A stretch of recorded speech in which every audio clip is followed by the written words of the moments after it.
Welcome to Zilog and Moto. I'm your host Dave, and this channel is a journey throughout the English language library of the Sega Master System, Genesis/Mega Drive, Sega CD, and 32X.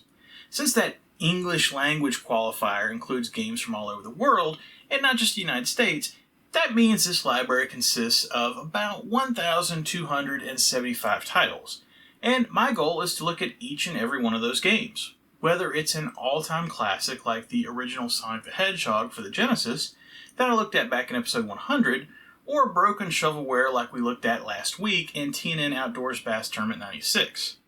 The thing about doing this channel is, while I'm familiar with, let's say, 100 Genesis titles from back in the day, the bulk of this library is unknown to me, except for maybe having seen them in magazines or hearing other people talk about them. So for something like the aforementioned TNN Outdoors Bass Tournament 96, I didn't actually know that it was broken shovelware until I played it for the review. I mean, granted, the name and the fact that it was a very late release for the console probably should have been dead giveaways, but still, it wouldn't be the first time I would have reviewed a game for this channel and had been completely surprised by what I got. And even games that I am familiar with, upon review, might appear quite different 30 years later.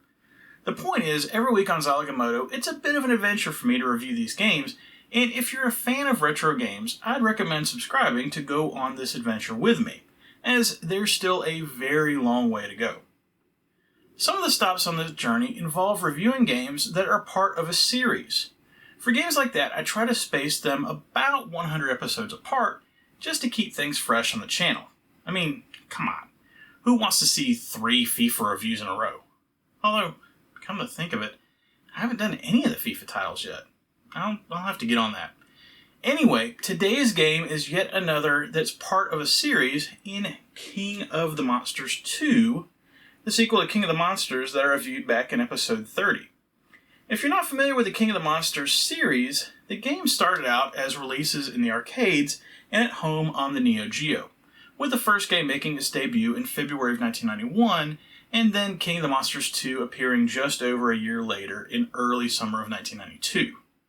The original King of the Monsters was one of the earlier games to appear for the Neo Geo, being released in the first year of the MVS lifespan, and honestly, it kinda shows. While it's certainly an entertaining looking title, I mean, who wouldn't want to walk up to an arcade machine, take control of a giant monster, and tear up a bustling city? If I'm gonna be honest, the gameplay itself is pretty It does stand apart from the multitude of other fighting games on the Neo Geo, as it's actually more of a wrestling game, a la 3-count bout. But to me, that is not a good thing, as I've never been a fan of button mashers. Just seems like a super cheap way to increase difficulty. Well, someone must have agreed with me, because the Neo Geo version of King of the Monsters 2 is a wildly different game. Instead of kaiju wrestling, King of the Monsters 2 has transformed into more of a Final Fight style side-scrolling beat-em-up, with 3 of the combatants from the original game returning to destroy cities and bosses in several levels of action. Or has it? You'd expect a port of the arcade original to be similar to its source material, just with graphics and sound that fit on a less powerful home console, but it appears that Takara might have taken some liberties here. What changes did they make? And does it kill my excitement for a new-look King of the Monsters game? Well, we'll take a look at all that in a few minutes, but first, a look at the package. King of the Monsters 2 for the Genesis. It doesn't get much better than this from a case perspective. The clamshell is in fantastic shape, with only very, very minor markings to the outside, and the hang tab is intact at the top of the case. The inner cover is in near perfect condition as well, with no water or sun damage and no edge wear, even in the corners on the spine where it will commonly hit.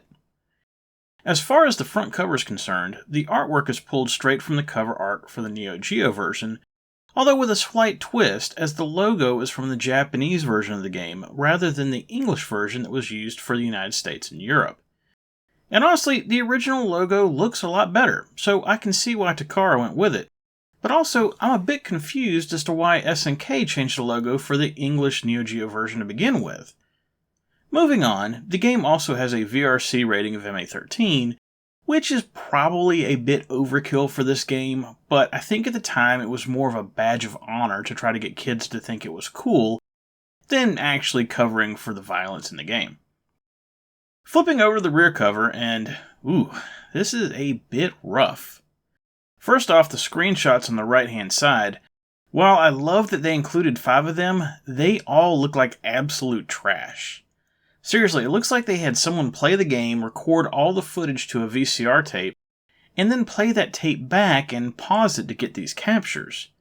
They're some of the worst screenshots I've seen on a game released this late. However, I do like the hand-drawn artwork that they use for the characters around the logo. That's a nice touch to fill an empty space. Beside that, we've got some standard flavor text and bullet points for the game, but what's this line about choose from among 9 fierce monsters and even play as monster versus monster? Well, that's odd, seeing as how in the arcade version you could only choose as one of the 3 from the first game. Seems like that maybe this port isn't as faithful as I would prefer. More on that in a minute. Opening the case up, and the cartridge is in great shape, with the manual having a bit more wear, but still looking decent. The manual is nice and thick, and has an ad for another Takara Neo Geo port on the back, Fatal Fury 2. Somehow I've managed to not pick up either Fatal Fury game for the Genesis. I need to get on that, especially Fatal Fury 2, which I spent way too much on in the arcades. As far as the inside of the manual goes, I really like all the information that they included. Each of the 9 playable monsters has a layout with biographic information and a listing of all their normal and special attacks, with more artwork for each, along with some screenshots of each of the 10 areas, and then finally, at the very end of the manual, a secret attack for each character? I'm not really sure why they separated these out. It's not like they're some sort of super moves. But it does explain the bullet point on the back of the case that mentions master new special attack combinations, Genesis only. Although something tells me that these special secret moves aren't the only Genesis exclusive thing about this port. Okay, enough about the package. Let's get to the game and see just how Takara is going to let me down this time. I've got to be honest, I don't know if I've ever played King of the Monsters 2 in the arcades.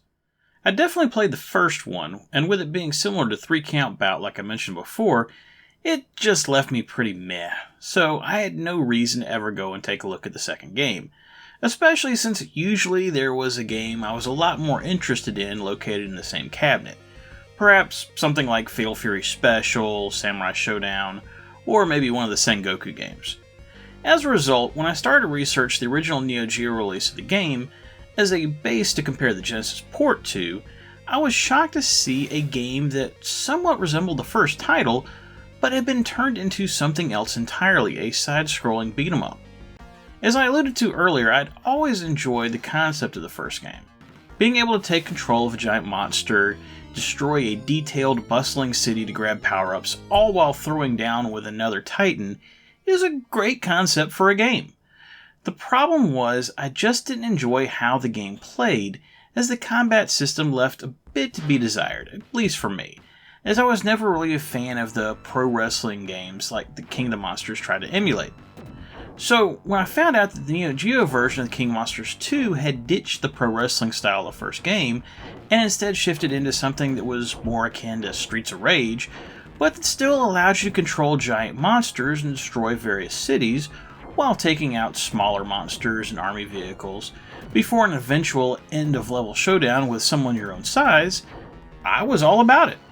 The last 2 beat-em-ups I had reviewed for the channel, DJ Boy and Separation Anxiety, both left a lot to be desired, so I was very excited to try a different game in that genre that would hopefully finally be a good game. Unfortunately, there was never a payoff for that excitement. If this were a channel that focused on the Super Nintendo rather than the Genesis, that would be a different story. The Super Nintendo version, while still being produced by Takara, had a different development staff than the Genesis version. Specifically, the Super Nintendo version of the game was developed by Now Production, who had developed plenty of Nintendo-related games, but they were also Namco's go-to developer for the Genesis, being the team behind Quad Challenge, Splatterhouse 2 and 3, and Rolling Thunder 3. That's a pretty decent list of games, so it's unfortunate that instead of having them handle the Genesis port as well, Takara instead handed it off to a developer called B-Top, who you've probably never heard of, as best I can tell, they've only got 2 other games to their name, with the most noteworthy being the original Battle Arena Toshinden for the PlayStation. It's anyone's guess as to why the development was split, but my thinking is that probably Now Production couldn't commit to the production of both versions while they were working on those aforementioned Namco titles. The end result is the existence of 2 decidedly different ports. The Super Nintendo version looks very close to the Neo Geo original, with possibly slightly smaller sprites and a few less frames of animation, but for the most part, it's the same side-scrolling beat-em-up with an intense boss showdown at the end of each level, and a final gauntlet level that has you beating each of the previous 6 bosses again before finally taking on the end boss, as a fan of the arcade version would expect. The Genesis version is not that. Instead, for some odd reason, B-Top decided they were going to scrap the side-scrolling aspect of the game and instead bring the game back to its one-on-one wrestling combat roots. You can imagine my dismay, as that was certainly not the game I was looking forward to playing. Instead of the game's original 7-level structure, the setup is now similar to a standard one-on-one fighter, whereby you must defeat every other character in the game, along with a clone of yourself, before finally having a showdown with the game's final boss. To B-Top's credit, while the original King of the Monsters 2 only had 3 characters from the original game available to play as, due to this change in structure, now also the other 6 former level bosses are selectable as well, with only the game's final boss remaining unplayable. To accommodate this, 3 new cities were created for each of the original characters' home levels, and the existing levels were restructured to fit an imaginary rectangle. This is slightly different than the original game, which kept the monsters in a similar playfield, but had electrified borders that would damage you if you got too close. But the concept is the same, and should feel familiar to players of the first game. Even though the levels that were carried over are physically different, they all look similar to their original versions, and function in largely the same way, with small buildings easily able to be destroyed by walking over them, and larger buildings and monuments often awarding various power-ups when they are destroyed, and some of them can even be picked up and thrown at your opponent if you're quick. It's a silly thing, but there's something greatly satisfying about dropping a freaking building on someone. There's also some nice variety to the levels as well. They're not just all run-of-the-mill big cities. One of my favorites is actually an underwater level that has you tearing up Bikini Bottom. Well, okay, that's not true. But it looks to be like more of a lab facility at the bottom of the ocean, with nice touches like air bubbles coming from the Titans as they move around, and constant stirring of dirt from the ocean floor. There's also 2 levels, one which has a Mount Rushmore as a background in the part of the level, and one that's in an active lava field that split the map into an upper and lower area, bringing in a bit of strategy as to how you navigate the area and try not to leave yourself open to an attack when traversing between the 2. From a gameplay perspective, some things have changed to go along with the switch to a one-on-one fighter, and some things have stayed the same. One of the things that hasn't changed is the power-up system that's included in the game that I mentioned a bit ago. When destroying buildings or some of the smaller aliens and vehicles that pop up, you can get one of 3 types of drops: points, power tabs, and health pickups. The points can be largely ignored, and I would usually be annoyed when I would see one drop instead of one of the other 2. But the health pickups and the power tabs are crucial to being able to complete the game. There were more than a few fights that I got into where I would get my ass kicked for a bit, but still be able to grab a few of the health pickups and rally for a win. I know there's other fighting games that allow you to recover your health during a fight, but I don't feel like I've played another one that has a feature quite like this that's just as prominent. The power tabs are just as important to keep an eye on. For every round of combat, you start out in your Titan's normal power state, but can collect up to 2 power tabs, with each one changing the character's color. While the color change is nice and a somewhat helpful reminder of what level your character's at, the most important part of collecting the power tabs is that it enables some of your special moves. Every character has 3 or 4 special moves, and normally only one can be used at your base level, with the other moves requiring your character to have either 1 or 2 of the power tabs. I actually like this system a lot, as it adds a bit of strategy to the game in trying to collect the power tabs while in combat, But there's one major flaw. The computer control components aren't bound to the same system and have access to all their special moves from the time the announcer shouts fight. And the computer takes full advantage of that fact, unleashing special attacks often and with relative ease. I'm used to computer opponents being able to pull off special attacks at the drop of a hat in one-on-one fighting games, but when they have access to special moves that my character doesn't, I think that's worth crying foul over. I have some issues with the game's combat as well. I mentioned how much I like the concept of being able to grab the health pickups during the fight, and I do think that's a good system. But unfortunately, it's probably more critical to gameplay than it probably should be. The reason for this is that the Titans seem to not be able to take a ton of damage. It seems like special attacks hit for about a sixth of your life bar, so get hit with a few in a row and you'll be taking a quick nap. I don't mind special attacks doing a decent amount of damage, and they certainly should do more than regular attacks, but the matches just feel like they end quicker than comparable rounds in, say, Street Fighter II or King of the Fighters, with less back and forth between the combatants. Along with the amount of damage taken via special moves, it's very common to get knocked into a dizzy, certainly more so than in other games, where usually you have to take a pretty brutal combo to get into that status. This I wouldn't have a huge problem with, except for the fact that dizzies last for seemingly about 5 seconds, which is far too long. I would oftentimes get hit with a special attack, be knocked halfway across the screen, see the dizzy animation and think, oh, I should be okay, it'll take a while before I get attacked again, only to still be helplessly sitting there, wide open for a follow-up and a possible round ender due to the aforementioned damage issue. The combat's not all bad though. Most of the special moves aren't too difficult to pull off, especially with some practice, and only having a single punch or kick button makes attacking simple. Jumping is pretty useless, however, and I've never really figured out the timing to pull off a decent jumping attack, but it is good for moving across the screen and destroying certain landmarks. Also, clutches work much better in this game than in the first game, with you being able to hit button combinations to special move out of them, rather than just be reliant on button mashing, which was one of my least favorite things about the original King of the Monsters. A quick tip for you that will end up trying this out, you probably will want to start the game out in an easier mode, just to get used to how the game plays and your character's moveset, because it is not an easy game, for the reasons I discussed, and just due to the fact that the AI can be unforgiving. Having said that, if you do play the game in an easier difficulty, don't expect to fight the game's true final boss or get the good ending. Yeah, it's one of those.